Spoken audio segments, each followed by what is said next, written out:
Hi, it's Harry from One Direction. Here is a behind the scenes look at the sculpting process of our Madame Tussauds wax figures.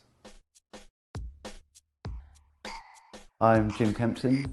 I'm a principal sculptor at Madame Tussauds, and I've just been sculpting Harry Styles. I met Harry in January, and at that point we take about 200 measurements and about 400 photographs.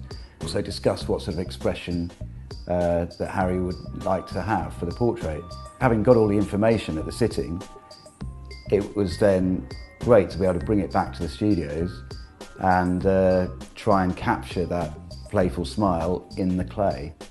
You can't totally rely on it just suddenly working. You need to really make sure that every little nuance of that smile is captured. It was a challenge, but it was a great challenge.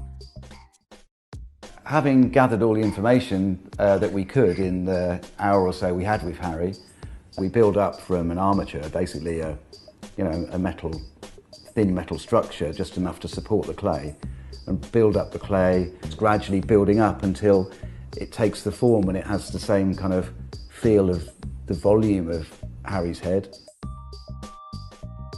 When the clay is at a stage where there's a really good kind of foundation there and everything seems to be working, we were lucky enough to get the chance to take the head for Harry to see it, and to have 40 minutes of him just next to the clay.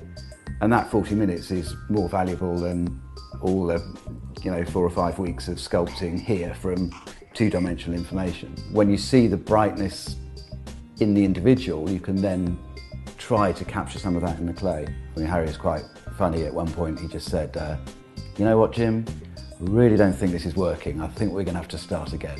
Which, then he started laughing, thankfully.